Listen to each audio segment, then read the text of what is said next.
Peut-être avant de lancer les présentations, donc moi je suis Arnaud Béal, je suis psychologue, enseignant-chercheur à l'EPP et membre de la coordination Cap Droit. Voilà pour faire très court. Et moi je suis Chantal Janin, vice-présidente au BRI. Je suis contente d'être avec vous aujourd'hui pour présenter l'atelier Construire et transformer les représentations de l'autonomie. Donc j'ai une question à vous poser, elle est générale pour tout ce que nous allons entendre ce matin pour les présentations en visio et en présentiel. Comment voyez-vous la construction et la transformation de l'autonomie de vie des personnes concernées, vivant ou ayant vécu un handicap dans l'avenir? Voilà, c'est une question. C'est la question que je pose. Avec tout ce que j'ai entendu depuis hier, comment on voit l'avenir pour l'autonomie des personnes qui sont handicapées psychiques ou handicap, toutes sortes d'handicaps. Okay. Donc ça, c'est la thématique globale de l'atelier. Donc, il y a plusieurs interventions qui vont être faites autour de cette question de la construction des représentations d'autonomie et les transformations qui ont eu lieu. Normalement, si Mathilde Labruni arrive à se connecter, elle est là, c'est bon. Je suis là. Génial. Elle nous fera un petit topo sur l'histoire justement des représentations de l'autonomie. Et puis, Giovanni Guerra nous parlera un peu des tensions qui existent entre autonomie et dépendance, indépendance. Voilà. Vous allez plutôt nous parler des liens et tensions autour entre autonomie et vulnérabilité et comment ça a produit des choses en termes identitaires chez tous les acteurs. Et puis, Delphine Volozan et ses collaborateurs qui ont fait un film qu'on va diffuser sur justement un travail de formation autour des représentations du handicap et de l'autonomie. Alors, on n'a pas trop réfléchi à l'ordre de passage, mais je ne sais pas si vous voulez commencer peut-être. Anne, est-ce que tu peux... Oui. Non, c'est peut-être mieux de venir ici pour le micro, au moins de vous rapprocher, c'est peut-être l'idéal. Alors, attends. Partager l'écran. Il est où? C'est celui-là. Ok. Et là.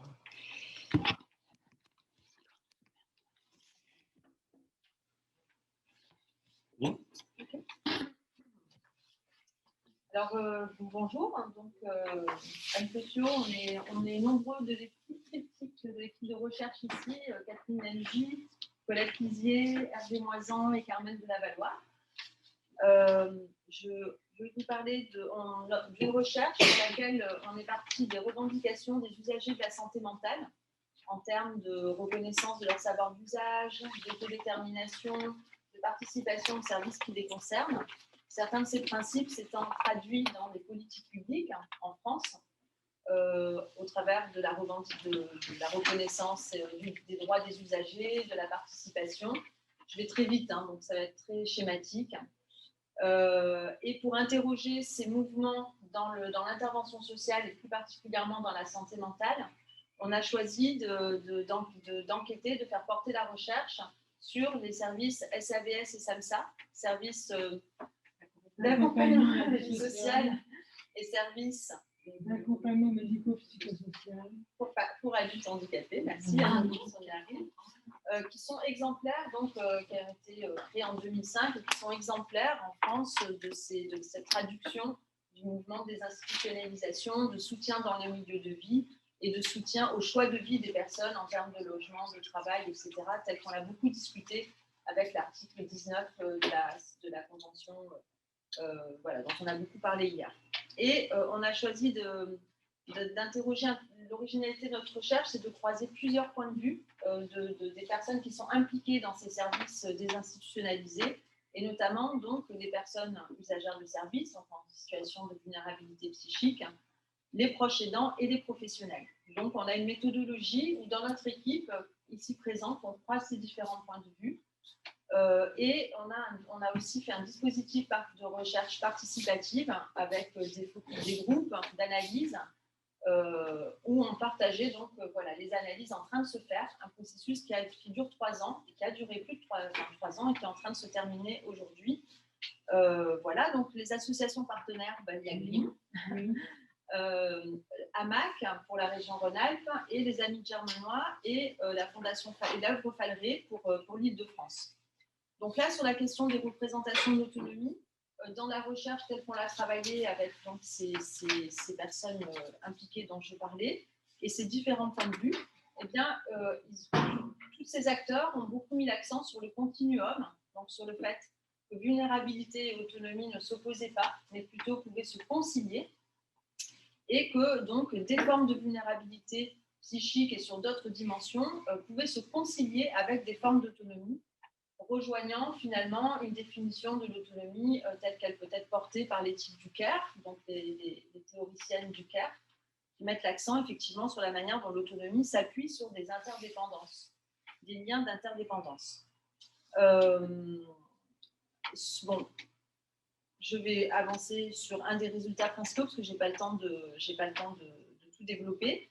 Donc, ce qui nous a particulièrement intéressé, c'est aussi la manière dont cette autonomie elle se construit en fait au travers de ce triptyque d'acteurs, les proches aidants, les professionnels et les personnes, dans des représentations, d'une part, dans des marqueurs forts de ce qu'est l'autonomie, comme le travail, sous différentes formes, puisque ça peut être aussi des activités bénévoles, ou des activités dans le service, et le logement sont des marqueurs très forts. Et elle se joue aussi dans les représentations mutuelles des capacités de chacun, y compris des capacités, de la manière dont la personne estime elle-même ses propres capacités, et dont finalement il y a à la fois des tensions vers des choix, des prises de risques, mais aussi des besoins de protection.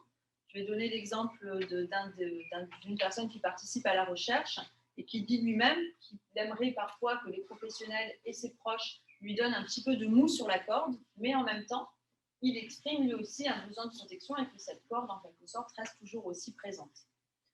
Donc, on a beaucoup travaillé sur la question des dilemmes des professionnels, des proches aidants et des personnes elles-mêmes sur ces choix de vie. Sont-ils légitimes en termes de travail, en termes d'études, en termes de logement? Sont-ils des mises en danger? Sont-ils au contraire des formes d'autonomie, d'émancipation? Et on a formalisé ces négociations dans le triptyque d'acteurs autour de la notion d'épreuve. C'est-à-dire que se posent des épreuves pour chacun des acteurs. Une épreuve, c'est à la fois quelque chose qui se pose comme une difficulté, mais que les acteurs tentent de dépasser en reprenant la définition de Marcuccelli. Les proches aidants connaissant plus particulièrement une épreuve de culpabilité qui s'origine souvent sur des mises en danger. Ils estiment qu'ils ont laissé leurs proches se mettre en danger dans certaines expériences et ils en tirent une forme de culpabilité qui les amène à vouloir protéger leurs proches. Les professionnels connaissent une épreuve de déstabilisation au fur et à mesure où les usagers et les proches aidants prennent leur place dans l'accompagnement social. Ils sont déstabilisés dans leur savoir, leur connaissance. Ils ont l'impression de devoir accompagner le développement du pouvoir d'agir des acteurs, mais en même temps de continuer d'endosser une forme de responsabilité. Et les usagers, donc les personnes en vulnérabilité psychique, connaissent plus particulièrement une épreuve du doute. Hervé, je vais te laisser développer.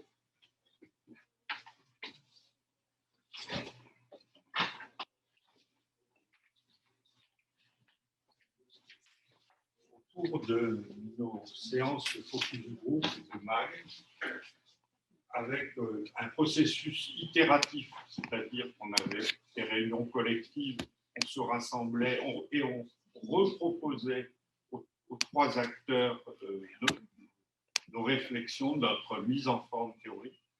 On a été amené à... Il a disparu. Ouais, excusez-moi.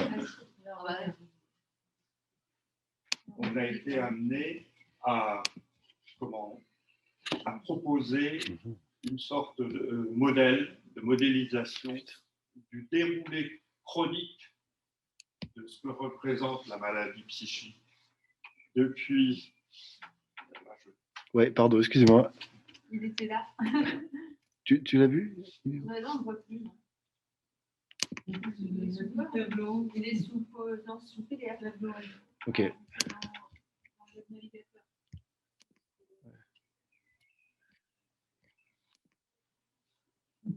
Voilà, c'est ça.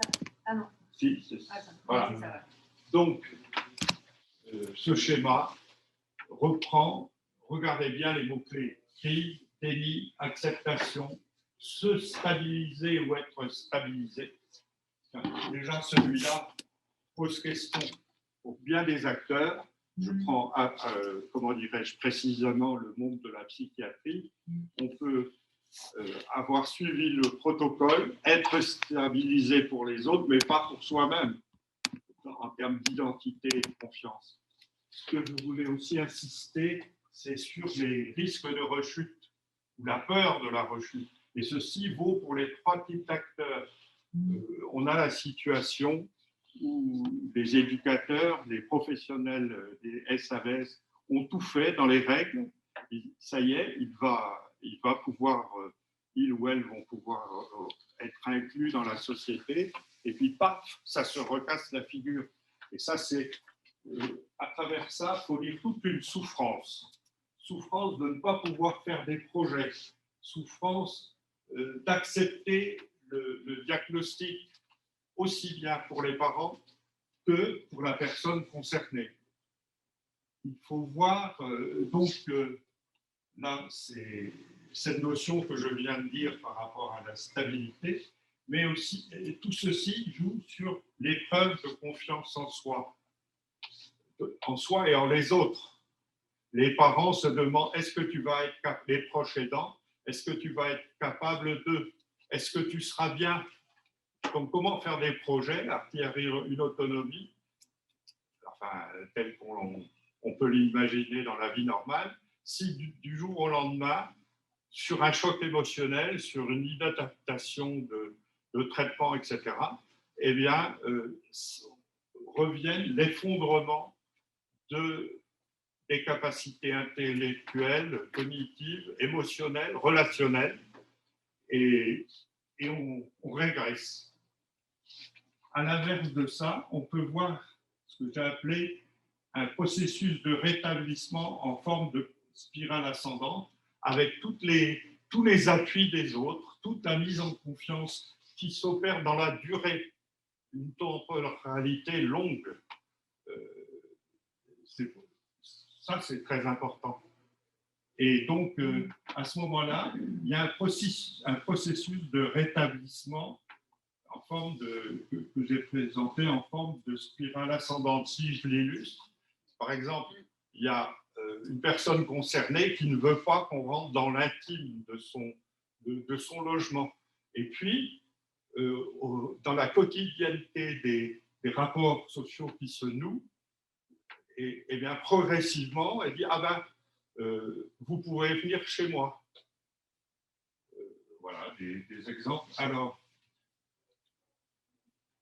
dans la perspective que vous évoquiez de qu'est-ce qu'on peut en tirer, quels résultats, etc., on en est à l'idée justement en quoi ces résultats intermédiaires peuvent servir comment les transmettre en termes d'outils de formation. Bon, je m'arrête là, il y a bien... Merci beaucoup. En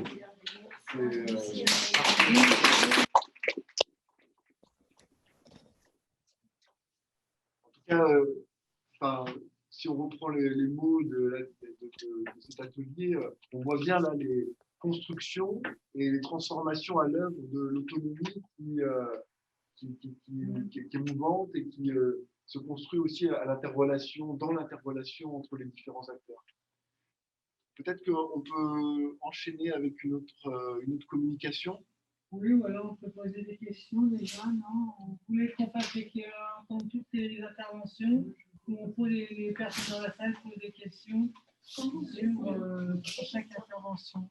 On peut prendre deux questions, puis après essayer de prendre un temps à la fin pour... Alors, je présente, je travaille au niveau international pour une académie d'équipe dans le contexte. Je suis médecin de la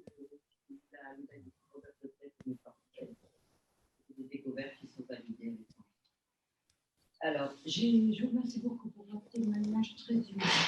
Parce que moi, très jeune, je me suis posé la question que beaucoup se sont posées. J'ai eu critères que je peux passer. J'ai aussi eu oui, c'est qui était dans le discours de philosophe. J'ai rencontré énormément de monde et sans vous parler de tes nuances de mentalité de livre, étant donné que moi je connais des gens qui ont été décrétés pour avoir dit la vérité.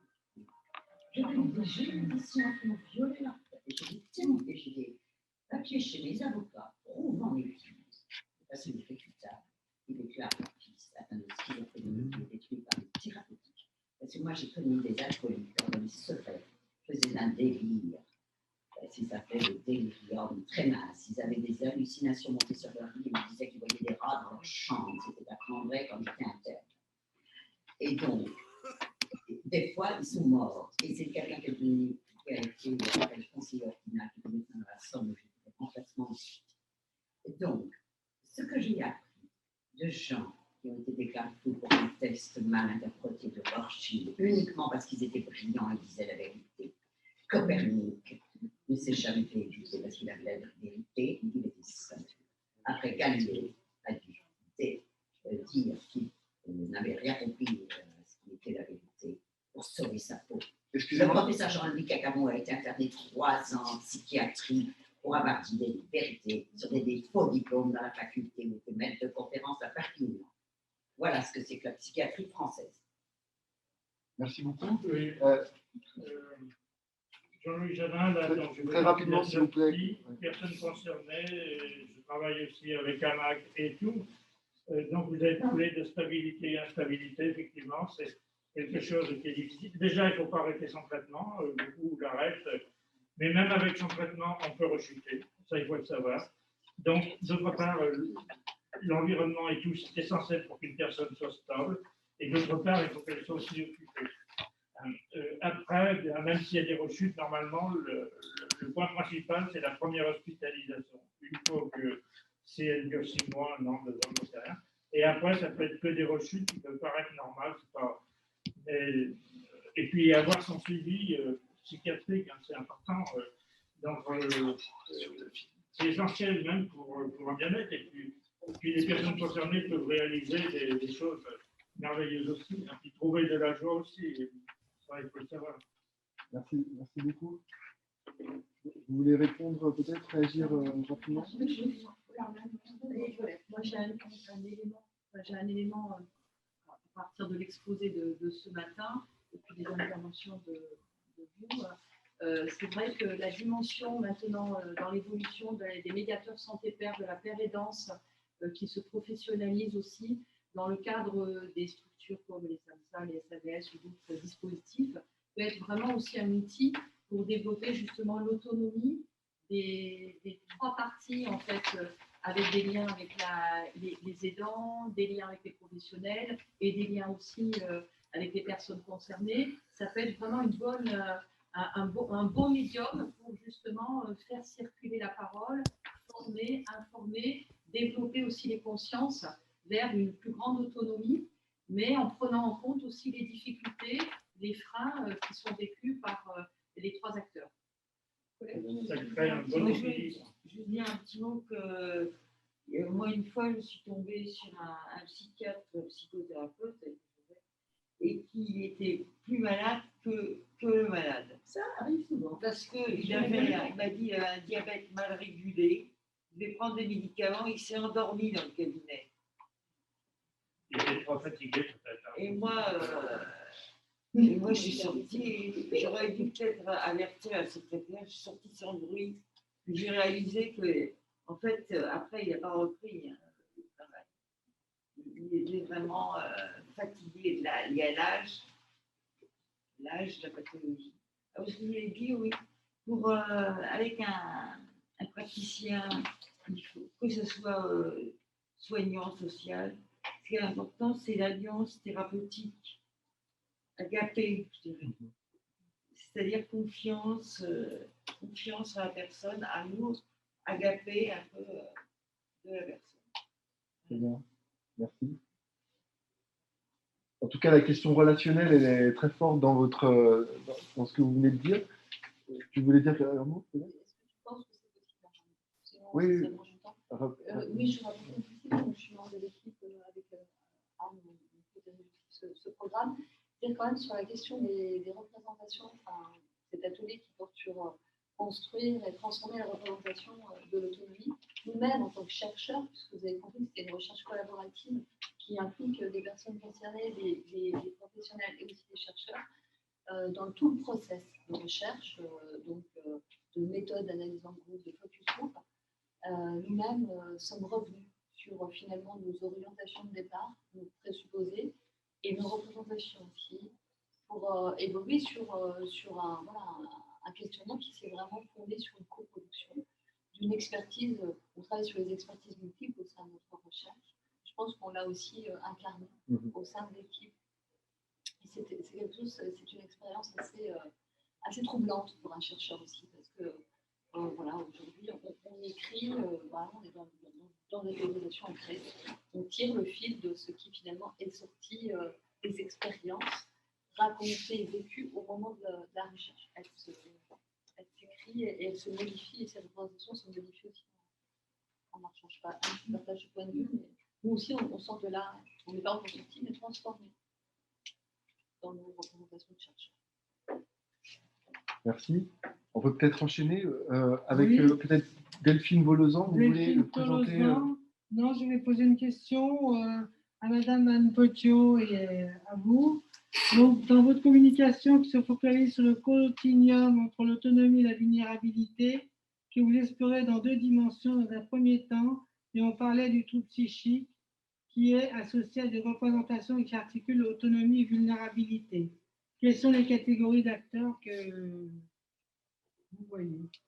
Nous, on s'est vraiment focalisé sur les proches aidants, les professionnels qui sont pour la plupart éducateurs spécialisés de formation, éducation spécialisée, assistance sociale, aussi une aide-soignante et une psychologue, et donc les personnes usagères de services qui sont toutes usagères aussi de la psychiatrie.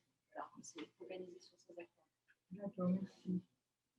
Donc, on peut enchaîner avec Delphine Tolosan pour voir sa vidéo. Vous regardez sa vidéo?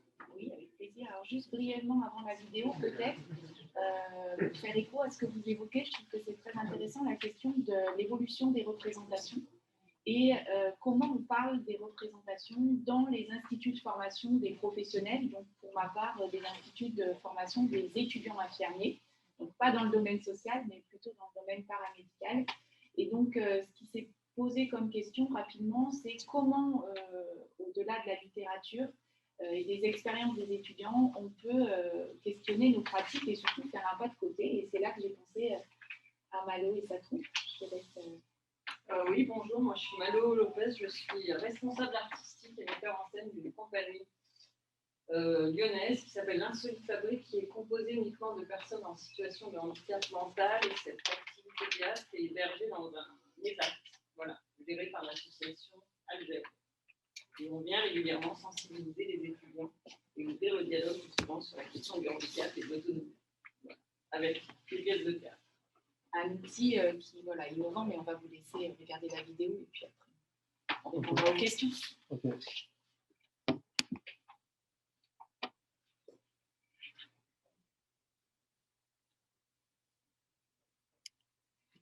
Bonjour à tous, je suis Delphine Volozan, cadre de santé formateur à l'IFSI du C. Ouais.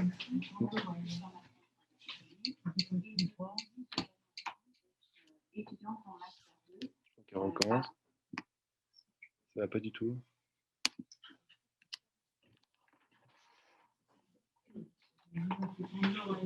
Oui. Bonjour à tous, je suis Delphine Volozan, cadre de santé formateur à l'IFSI du CHU Saint-Étienne, ici, Institut de formation Saint-Étienne. Et cette année, j'ai également... En fait, c'est que là, tout est à fond, en fait. Je peux pas mettre plus fort.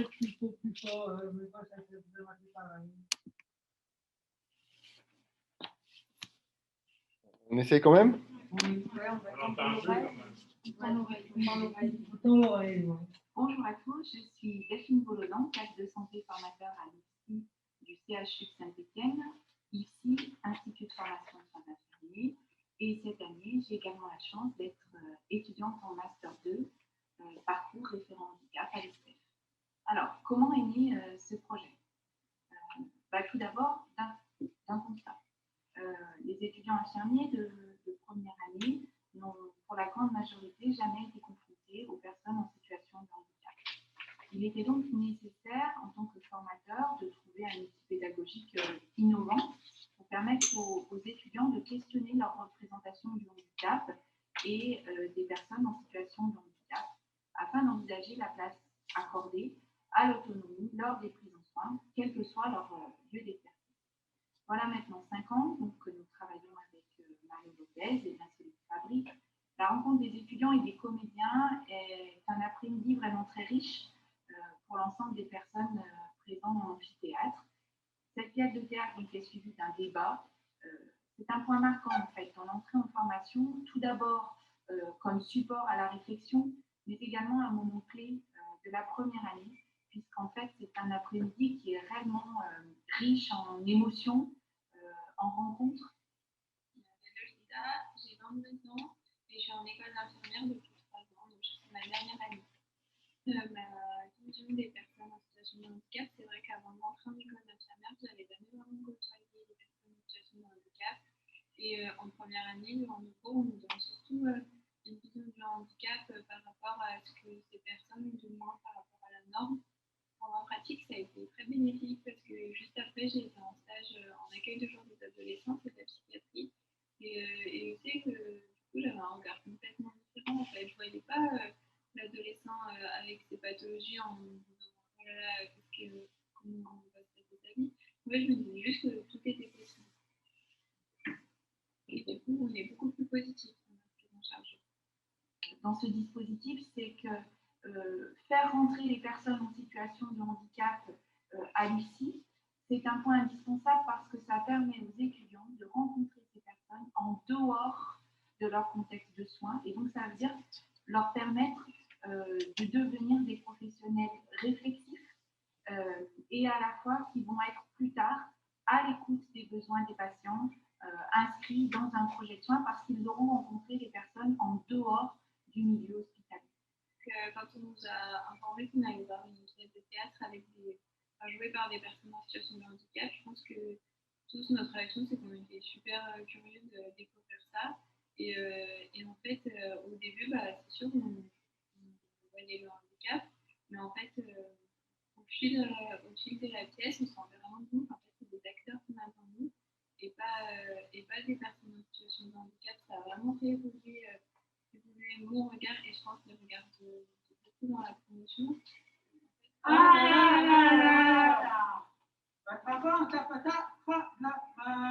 Mais qu'est-ce qu'il raconte? Je ne sais pas. Ça va, 47 là. Mais qu'est-ce qu'il dit? Je ne sais rien. Ça vient d'être ça. Patatas. Patatas. Ça va, t'inquiète pas. Ça va bien, ça va, t'inquiète pas. Da, baba. Tiens,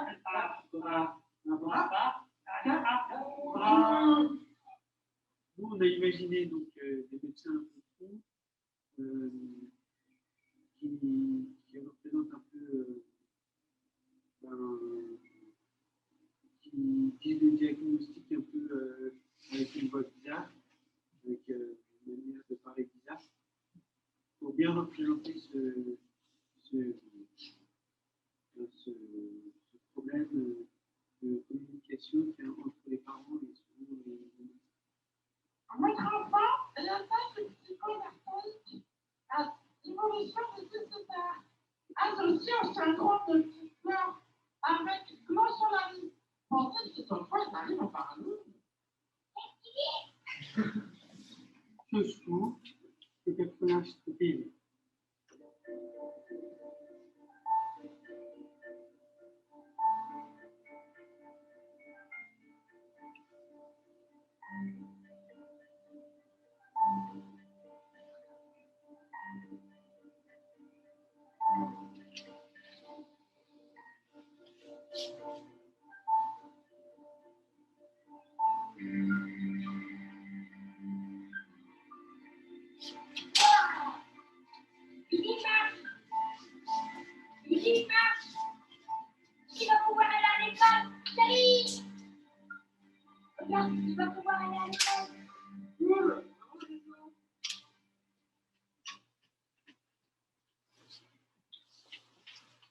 Bravo.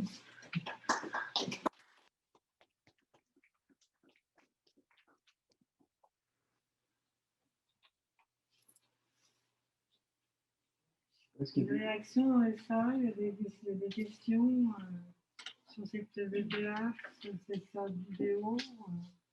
Alors, peut-être je peux lancer un petit peu. C'est vrai que c'est un petit peu court, hein, ça reflète très peu ce qu'on fait, mais c'est vrai que c'est à chaque fois super intéressant d'aller rencontrer des étudiants en formation et puis des professionnels aussi qui bossent à côté de personnes en situation de handicap. Enfin, nous, on est dans le handicap mental, parce qu'on se rend compte que, comme les personnes sont elles-mêmes touchées par le handicap, les comédiens, tous les acteurs, hein, c'est les comédiens surtout, c'est eux qui en parlent le mieux de leur parcours, de comment justement ils ont réussi à vaincre un petit peu toutes ces étapes de la vie et en faire des victoires, et c'est un petit peu ce qu'on raconte dans le spectacle. Et en fait, le dialogue s'ouvre assez facilement, puisque les personnes connaissent ces parcours des diagnostiques. Et les échanges sont assez riches et les étudiants sont souvent assez bluffés que c'est possible quand même d'avancer avec bien sûr un accompagnement. Hein. C'est un peu ce qu'on cherche à faire et ça marche plutôt bien. Et nous, on a décidé de le faire avec humour. Vous l'avez un petit peu vu, les spectacles sont bourrés d'humour et d'autodérision parce qu'il faut aussi qu'on aille un petit peu bousculer ce monde-là qui n'est pas si évident. Enfin, la société qui a encore un regard pas facile sur le handicap et c'est un petit peu ce qu'on a choisi de faire. Voilà. Donc nous, l'autonomie, on le voit tout le temps parce que les comédiens, forcément, dans le travail de comédien, on travaille sur la confiance, sur l'écoute, sur l'adaptation aux horaires, l'adaptation dans les transports en commun, parce qu'on est tout le temps à travailler hors les murs. En fait, c'est une activité professionnelle dans un EHPAD, donc on va travailler dans les théâtres. Donc en fait, ils s'épanouissent énormément. Et on voit bien qu'en débutant, ils continuent quand même à s'approcher de l'autonomie. Donc bien sûr, on bosse en lien avec des adultes, des SAVS, tout le temps. Voilà. Pour dire, salut. C'est un niveau différent. Moi, j'ai fait du théâtre dans le cadre d'une association. Et il y avait une professionnelle qui faisait du théâtre avec des personnes normales, on va dire. Et bien, elle a dit, avec vous, on arrive à des meilleurs résultats que, bon, handicapés ou quoi, je ne sais pas trop, mais elle a bien dit qu'elle arrivait mieux à gérer. On a joué la demande de mariage, Hiroshima, mon amour, donc c'est des choses de côté de ah oui, il y a du niveau déjà. Oui, alors c'est rigolo, c'est ce qu'on vous a dit, parce que souvent on me demande qu'est-ce que vous trouvez chez des personnes handicapées dans la mise en scène, dans la direction d'acteurs. Et moi, ce que j'aime quand je travaille avec des personnes en situation de handicap, c'est qu'il y a justement, ils travaillent avec l'instinct, avec leur cœur. En fait, on se prend beaucoup moins la tête parce qu'on est très généreux. Enfin, eux, en tout cas, dans ce qu'ils produisent, dans ce qu'ils donnent, sont très, très généreux. Donc, il y a cette simplicité comme ça de donner beaucoup. Et pour nous, qui les dirigeants et qui les mettons en scène, et ben, on a beaucoup de matière, en fait, à explorer. Il n'y a pas de complexité, la simplicité. Ouais. Et on travaille beaucoup moins la raison, finalement, quand on est en situation de handicap mental. Et c'est plutôt une richesse. Et moi, j'aime bien utiliser le handicap aussi pour nourrir une posture, un personnage. Ça fort et riche. Il y a beaucoup à apprendre aussi des personnes handicapées. Donc c'est aussi cet échange et cette confiance qui s'instaure qui permet à la personne de sentir qu'elle peut encore avancer et progresser. Le côté culturel est très, très important pour les personnes qui ont un handicap spécifique. Ça peut être un élément qu'elles ne trouvent pas ailleurs. C'est un gros sujet, l'accès à la culture. Je suis désolé, en fait, on est un peu en retard. J'ai un peu peur que. Les handicapés sont supérieurs. Alors, de votre discours, ils ont, je dirais pas qu'ils sont supérieurs. Moi, j'aime pas le terme. Bah si. Non. Vous l'avez décrit comme supérieur. Alors moi, je te dirais. Et aussi. Alors moi, je dirais. Meilleur acteur, c'est supérieur en bon français. Il y a un médecin qui disait que tout le monde a un handicap. La singularité, en fait, des personnes. Non, on peut être équilibré, monsieur. Madame, je pense on peut être équilibré. Madame, c'est vrai que vous croyez, mais au fond de vous, il y a certainement une Excusez-moi. C'est un constat de croyance. Vous devriez faire du théâtre, madame. Je pense qu'il y a beaucoup de richesses sur vous. La théâtralité. Vous êtes très théâtrale, madame. Bah, évidemment, j'appartiens au monde politique, j'ai fait du théâtre, mais je suis médecin quand même. Voilà. Parce que c'est nécessité d'apprendre à mort en tant que On va pouvoir enchaîner avec un autre intervenant, s'il vous Je pense plaît. qu'il faut juste déjà qu'on arrive à s'écouter un petit peu quand voilà. Et du coup, je suis désolé, je vous rappelle qu'on a un peu en retard, on a commencé en retard, et du coup, si on veut entendre les autres intervenants. Oui, alors donc on va enchaîner avec M. Guerra Giovanni qui va nous interpréter, qui va nous parler, qui est l'autonomie au carrefour des sciences biologiques et psychologiques, contraintes, possibilités et opportunités. Donc il va parler d'Italie. Giovanni, c'est bon pour toi? Oui, oui, ça va, comme vous voulez. Ça va. Mathilde, tu finiras le... Oui, pas Super. Alors, tout d'abord, avant les dames, en principe, mais comme vous voulez. Plus maintenant. D'accord. D'accord. Bon, alors, juste un mot pour vous dire que d'où je vous parle évidemment des Roms et d'un point de vue géographique, mais je vous parle aussi à partir de mon expérience de travail, de recherche, d'intervention. Et je dis juste un mot pour dire, moi je viens de la médecine et de la psychiatrie, et j'ai enseigné jusqu'à la retraite, il y a 3 ans, à l'Université de Florence, à la faculté de médecine de Florence. Et je dirais qu'actuellement, mon intérêt depuis longtemps d'ailleurs, et c'est de l'intervention dans les équipes soignantes psychiatriques, pas seulement, aussi dans l'hôpital général, etc. Bon, bref, pour dire ça que je présente cette hypothèse, si vous voulez, de discussion sur l'autonomie, à partir d'un point, je serais je m'excuse, peut-être un peu violent, parce qu'on n'a pas trop le temps d'argumenter. Donc, tout d'abord, ce que je veux dire, qu'est-ce que l'autonomie? Pour moi, je prends appui sur la biologie. Parce que la biologie, en tant qu'étude de l'organisation du vivant, nous dit que tout organisme vivant est autonome. Dès sa naissance, peut-être du moment de sa conception aussi, et jusqu'à sa mort. Alors, ça reprend, si vous voulez, pas pour faire une question étymologique, mais on reprend exactement la norme propre, ça veut dire ça, autonomie, la norme propre. Et chaque organisme fonctionne sur sa propre norme.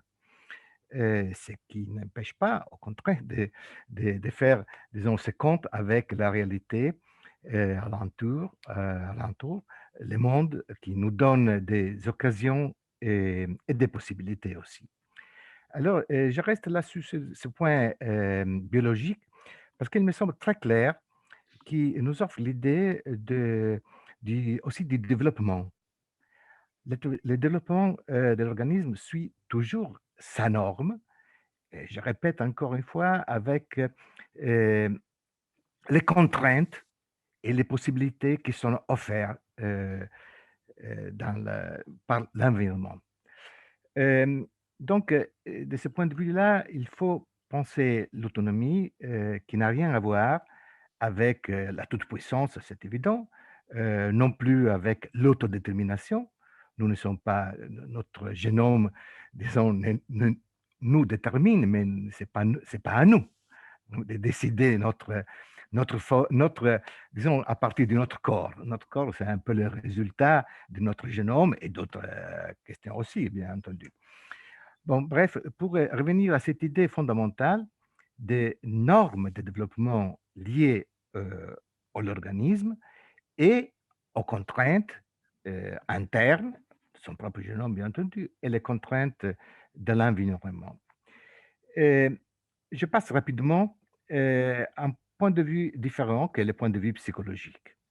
Alors, la psychologie, vous savez, c'est un peu compliqué parce qu'il y a tellement de théories, des modèles, de références, etc. Mais je prends appui sur cette idée qu'il y a, au fond, dans les grandes théories psychologiques, ce que Georges Canguilhem appelait les grands projets de psychologie, au fond, il y a certaines représentations des sujets. Bref, par exemple, il y a la représentation des sujets passifs. Ça vient des théories stimulus-réponse, du comportementalisme, dans le sens que ce qui nous est présenté, c'est l'idée d'un sujet qui est déterminé par les stimulus et les renforcements positifs, négatifs, etc. Donc, on peut déterminer les sujets. Ça, c'est une hypothèse de la psychologie, d'une certaine psychologie, bien entendu. Il y a une autre hypothèse, par exemple, qu'on retrouve notamment dans le cognitivisme, qui nous dit que le sujet, par contre, est actif, dans le sens qu'il élabore ses projets, résout les problèmes, élabore les informations qu'il reçoit, donc, reçoit. Donc il est un sujet actif. Il y a une autre interprétation encore, à laquelle je suis très fidèle, disons, de la psychologie, qui vient notamment de la psychologie de Jean Piaget, et d'autre part, de manière tout à fait différente, de la psychanalyse de Freud. Qu'est-ce qu'il nous dit Piaget? Il nous dit que le sujet s'est construit soi-même et dans le même temps construit l'environnement en torno à lui. Donc c'est une idée d'une construction du sujet, d'un développement qui suit, encore une fois, si vous voulez, la norme du sujet. Et parce que c'est le sujet qui sélectionne les perturbations, comme ça appelle Piaget, c'est que les comportementistes appellent stimulus et les cognitivistes appellent information. Piaget appelle information dans le sens, pardon, appelle perturbation dans le sens qu'elle est quelque chose qui perturbe l'équilibre et cette perturbation va permettre un développement et ce qu'il appelle une équilibration majorante. Encore plus rapidement, je dirais, pourquoi Freud? Ben, Freud nous démontre aussi qu'est-ce qu'est l'essence euh, de notre vie. C'est exactement la construction du sens, le sens que nous donnons à notre expérience, à notre histoire, à nos relations, etc. Et le sens que nous donnons à notre vie, c'est un sens qui vient de nous, qui vient de nous, et notamment d'une partie de nous que nous ne maîtrisons pas, c'est notre inconscient. Donc, je dis là pour dire que on est toujours autonome, ça c'est mon expression un peu forte si vous voulez, on est toujours autonome, mais on est toujours dépendant de quelque chose. Et donc, l'autonomie, la dépendance et l'indépendance sont des critères, des catégories conceptuelles très différentes. Il ne faut pas les mettre ensemble, sinon on fait de la confusion. Alors, pourquoi cet point de départ et d'arrive dans notre conversation, évidemment, un peu, si vous voulez, un peu haut, un peu théorique, etc. Bien parce que, à mon avis, c'est sur ce point que se fonde l'intervention des gens qui s'occupent des autres, des professions d'aide, les helping professions, si vous voulez, en général, s'appuie au fond sur certaines représentations des sujets. Je reviens encore sur un autre point qui me semble important, c'est la distinction qu'on peut faire entre le normal et le pathologique. Je répète là le titre d'une œuvre fondamentale de Georges Canguilhem, justement le normal et le pathologique, là où nous explique, nous fait voir d'une manière extraordinaire et clairement qu'est-ce qu'est le normal, qu'est-ce qu'est le pathologique. Donc, on parle de l'idée que le pathologique, c'est anormal. Pas du tout, nous dit Georges Canguilhem. Le pathologique a sa propre norme. Mais le caractère fondamental de cette norme est qu'elle est une norme rigide et restreinte. Nous, on est sain parce qu'on peut assumer différentes normes de vie. Par exemple, on peut sauter un repas, c'est très banal si vous voulez, mais on peut sauter un repas, on peut dormir un peu plus, un peu moins, ça dépend, on peut manger un peu plus, ouais, mais par exemple, si on a un diabète, on ne peut pas sauter un repas, on peut pas. Donc, on est dans une norme de vie beaucoup plus restreinte. Alors, vous comprenez que ça nous amène aussi évidemment à la question et des handicaps physiques. Est-ce que quelqu'un ne souffre pas de quelque forme d'handicap? Par exemple, on est obligé à porter les lunettes, c'est une forme d'handicap, si vous voulez. Donc, il faut modifier absolument cette idée d'handicap et la voir plutôt sous forme de contraintes. Et alors, bien entendu, si on pense au point de vue de la psychopathologie, on peut dire que nous tous, de temps en temps, peut-être nous souffrons de dépression, un peu de dépression. Quelquefois aussi, je parle par exemple, de l'université, on souffre pas mal de paranoïa. Mais en général, on peut, disons, passer d'un moment à l'autre, etc. Ce qui est problématique, ce qui fait la pathologie, si on veut utiliser ces termes, c'est le fait qu'on est contraint là-dedans. Et donc, on est toujours déprimé, ou plutôt pendant longtemps. On est paranoïaque tout le temps, on voit toujours des menaces autour de nous, etc. Alors, je ne sais pas si c'est trop clair. Giovanni, est-ce que je peux te demander peut-être de conclure? Oui, je conclus en disant, alors pour moi c'est fondamental que ceux qui interviennent dans une fonction d'aide, donc je pense, comme on disait, l'approche aidant, les professionnels, et doivent avoir très clair qu'est-ce que l'idée qu'ils ont du sujet et penser à l'autonomie, non pas comme un but à rejoindre, non plus comme un idéal, et même pas une valeur. L'autonomie, c'est quelque chose, et c'est la vie du sujet. Chaque sujet vive comme il peut, comme il lui arrive, sur la base de sa norme. Et ce que nous pouvons faire en tant qu'aidant, aider éventuellement d'essayer de trouver quelles sont les règles de sa vie et les contraintes, et pouvoir travailler sur ces contraintes.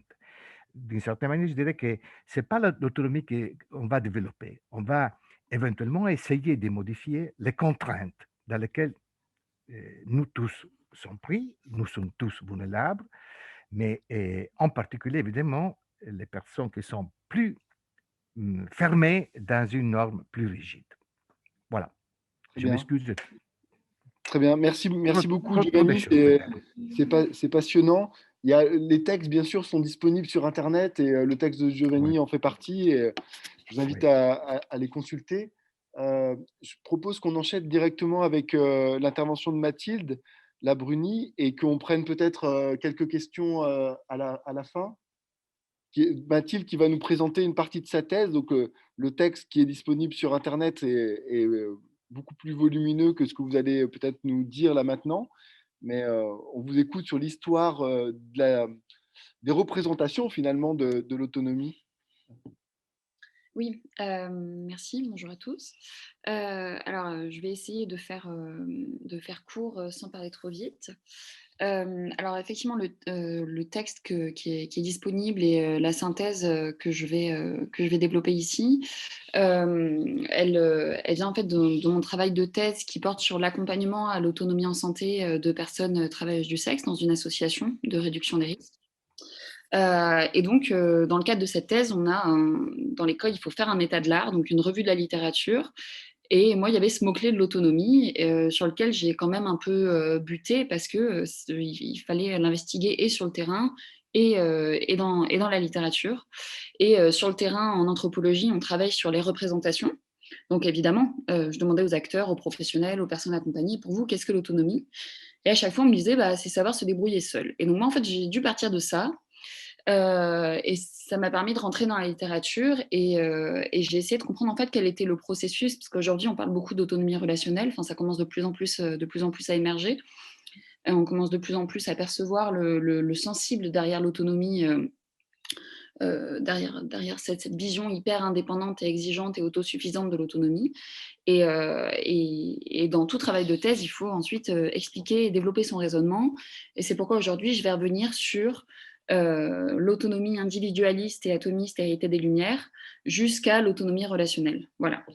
Pour comprendre en fait comment est-ce qu'on en est, ensuite je n'ai pas du tout la prétention en 5 minutes de savoir comment on en est arrivé là, mais en tout cas de donner des pistes pour comprendre comment est-ce qu'on est passé d'une autonomie qui fait tout reposer sur l'individu à aujourd'hui une conception plus sensible, plus indulgente, plus éclatée et composite de l'autonomie. Alors, donc, si je retrouve ce document. Donc ça a été rédigé. Voilà, donc j'avais envie de commencer par quelle philosophie pour l'autonomie.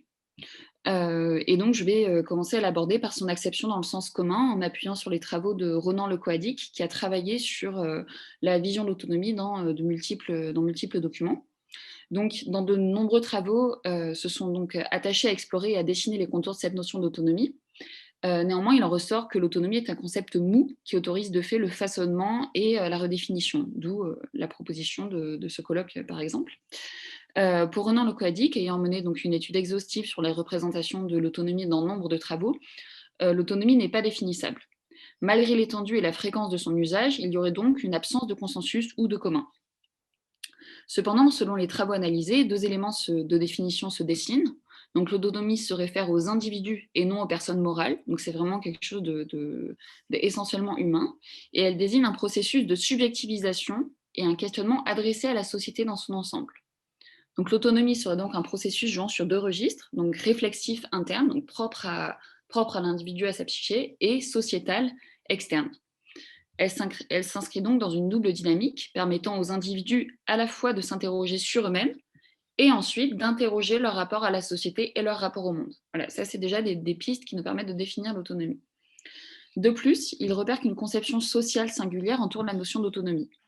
Elle est perçue comme la combinaison de trois éléments, donc la faculté de choisir par soi-même, donc et d'émettre ses propres normes, donc autonomos, la capacité d'agir sans l'intervention d'un tiers, et le fait pour un individu ou une collectivité de disposer des ressources nécessaires à la réflexion et à l'action.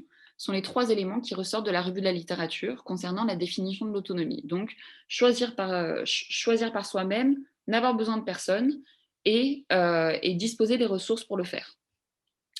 Donc, selon cette conception, l'autonomie est une possibilité tangible et idéale en trois parties, donc s'autodéterminer, agir, disposer des ressources.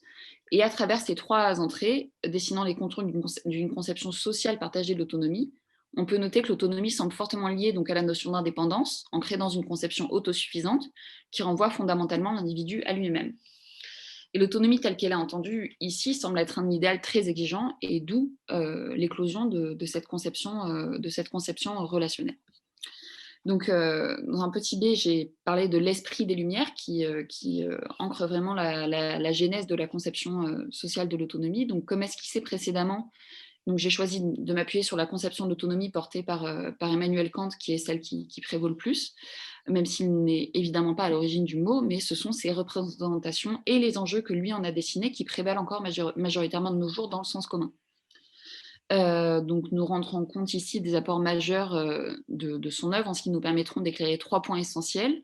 Le premier, c'est l'origine de cette conception sociale individualiste. Le second nous permettra de comprendre les critiques contemporaines. Et le dernier mettra en lumière en fait, les raisons de l'émergence du nouveau paradigme de l'autonomie relationnelle.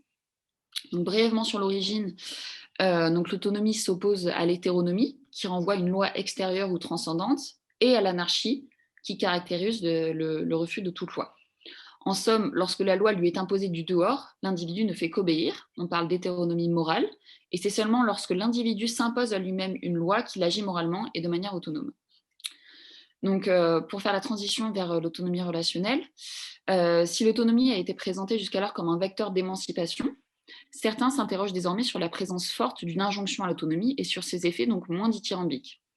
Comme l'appuie toujours Ronan Le Coadic, l'autonomie détient aujourd'hui un fort capital de désirabilité. C'est bien pour ça qu'elle est présente dans nombre d'appels à projets, c'est pour ça qu'elle est présente dans tous les discours, etc. Et elle semble souvent représenter un idéal à atteindre.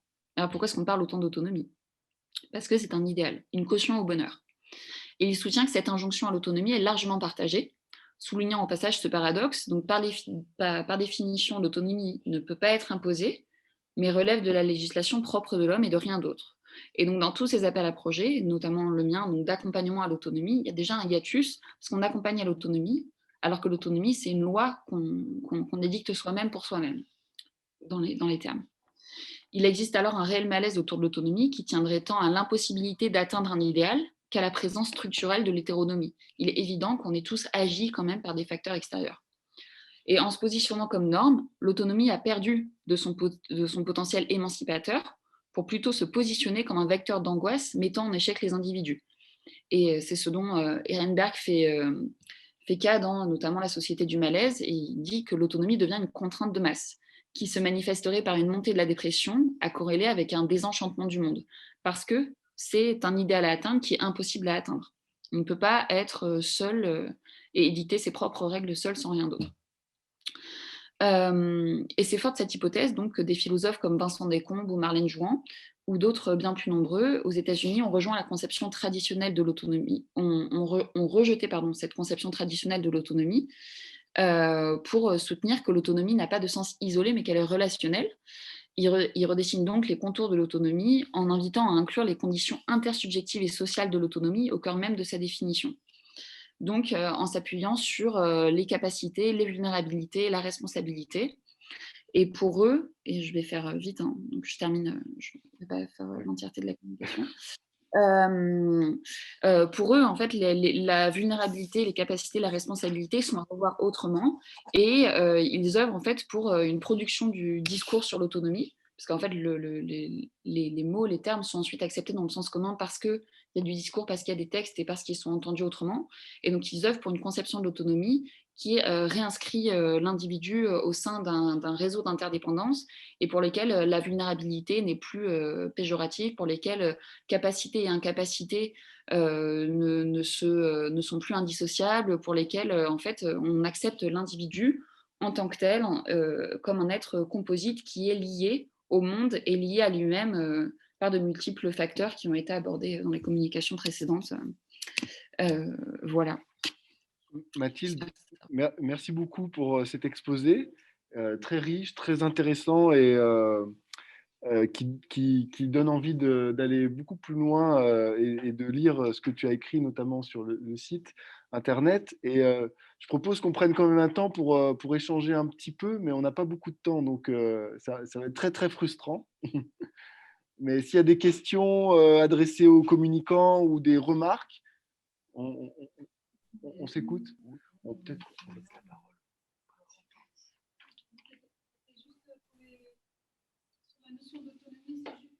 Vous entendez?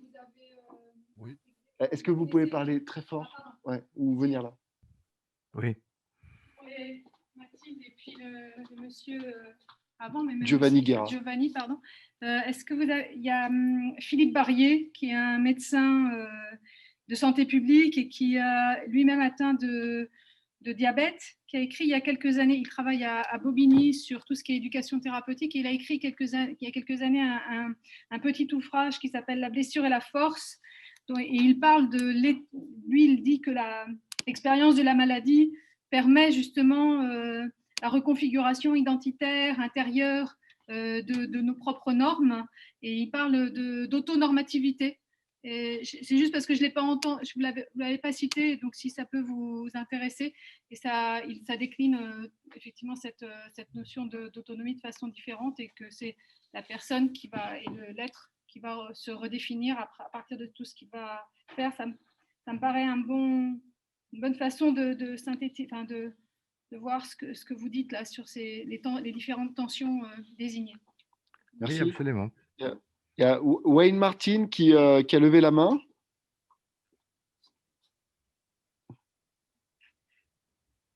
En Angleterre. Can you hear me okay? Yes. Great. Thank you very much. It's a very interesting discussion. I just wanted to offer a couple of comments on the very rich presentations here about the concept of autonomy. And there were 3 claims, one from Giovanni and 2 from Matilda, that I wanted to question. It's true, autonomy, it's used in many, many different ways. But I think that... Wayne, y a quelqu'un qui se propose de faire la traduction. Donc, si tu peux faire des pauses, can you... Yes. Il remercie pour des interventions. Et là, il a 2 questions, je crois, 3, une pour Mathilde et 2 pour Giovanni. Mais voilà, c'est juste. Je vais essayer donc qu'il fasse des pauses. If you can do short sentences when sent, thank you. Okay.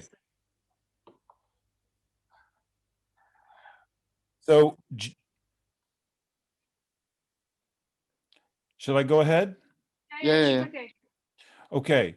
Does autonomy lead to happiness? That's one question. I think Matilda was suggesting that it does. Excusez-moi. Pardon, il y a la traduction simultanée qui est en cours. Stéphanie est en train de travailler. Il suffit d'écouter le canal français pour avoir la traduction simultanée. Alors, c'est quoi? C'est interprétation français. OK. Voilà, OK.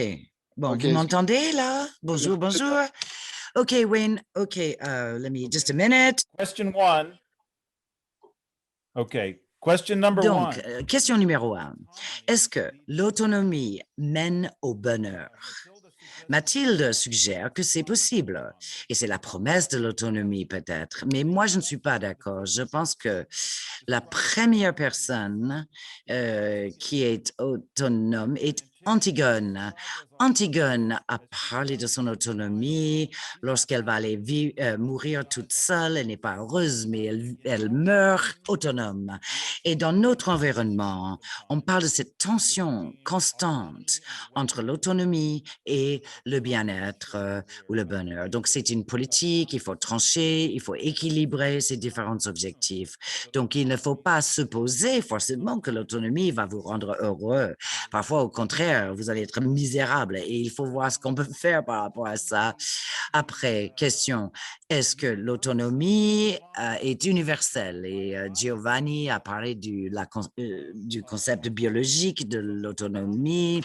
Et donc, l'autonomie serait la coexistence avec la vie.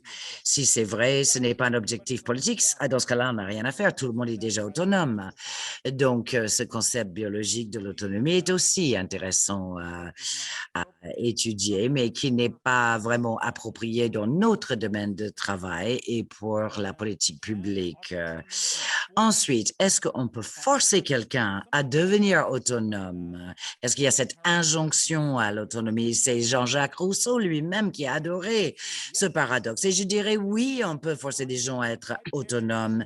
Si mes parents me jettent à la rue, ils me disent « barre-toi, va vivre ta vie », ils me forcent à prendre mon autonomie pour décider de ma vie, pour trouver une solution. Donc, je pense qu'on peut forcer les gens à devenir autonomes. En tout cas, je m'arrête là. C'est simplement ce que je voulais ajouter à ce débat. Merci. Yeah, sure. I can just start if you like, just to answer quickly, but about happiness, I think that's the whole point of this try to go to the roots and the origins of autonomy, because Mathilde, en fait, nous, on n'a plus la traduction là pour l'instant. oui, donc ce que je disais, c'est que effectivement, c'est tout l'enjeu en fait de faire un retour historique sur cette notion d'autonomie et pour comprendre pourquoi est-ce qu'elle est aussi centrale et pourquoi est-ce que finalement il semble qu'on ait vraiment du mal à s'en détacher parce qu'elle est présente absolument partout et de par cette omniprésence, il y a une espèce de voile ou de fantasme de cette autonomie qui serait donc le gage du bonheur. Mais justement, c'est tout l'enjeu de ce questionnement-là pour essayer même de décentrer l'autonomie et de la rendre même subalterne en fait pour qu'elle soit moins centrale, qu'elle prenne moins de place et moins de place du coup dans les représentations des individus aussi. Parce que souvent il y a même une espèce de justement de mal-être et c'est ce que disait Renberg, c'est ce que dit le Coadix, c'est ce que disent nombre d'auteurs qui travaillent vraiment là-dessus. Ils disent qu'il y a une injonction qui ne rend pas les personnes heureuses, mais qui est centrale parce que le terme est central et que c'est simplement une représentation. Voilà. Merci. La maladie, l'handicap et la douleur, c'est quelque chose qui nous donne de l'autonomie et c'est quelque chose qui peut nous donner du bonheur aussi, du vrai bonheur. Vous avez entendu à distance? C'est vraiment possible. Non. Ouais. Que la maladie, le handicap, c'était quelque chose qui pouvait donner de l'autonomie. La personne à condition de la vaincre, cette maladie et tout ça, qui nous apporte même avoir des possibilités qu'on n'avait pas avant et qui cette souffrance nous a apporté quelque chose de positif. Ok. Très fort pour qu'il puisse. Juste une remarque, l'autonomie rejoint tout le courant et la littérature sur le développement personnel, sur la psychologie positive, et il y a un biais important, c'est si on s'en tient à l'autonomie dans le sens individualiste et son injonction, c'est fou, entre guillemets, les gens qui se réclament et qui se veulent autonomes, à quel point ils ont besoin de coachs de vie, ils ont besoin des autres. C'est singulier. Désolé, je vais devoir dire que ce temps est terminé. Malheureusement, c'était peut-être le début de notre réflexion collective, donc je suis désolé. En tout cas, ce que je sais pas, moi je retiendrai, c'est que il y a une représentation conjonctive, c'est-à-dire que là, il n'y a plus d'opposition entre différentes choses qu'on opposait avant, et que ça me paraît assez fort dans nos discussions. Et puis, en effet, l'aspect relationnel, et je dirais pas comme, je crois, Wayne Martin, qu'il ne faut plus dire, qu'il faut plus avoir pour objectif l'autonomie, mais que peut-être l'autonomie doit être peut-être pensée de manière collective et pas du point de vue individuel. C'est-à-dire qu'on a très souvent tendance à penser l'autonomie individuelle et pas l'autonomie collective. Et l'autonomie collective, c'est comment collectivement on crée nos propres normes. Voilà. Peut-être que ce que je pourrais dire pour ramasser. En tout cas, merci beaucoup pour vos présentations, vos communications. Elles sont disponibles aussi sur Internet si vous voulez revenir là-dessus. Et puis, je vous invite à nous rejoindre, à se rejoindre dans l'amphithéâtre.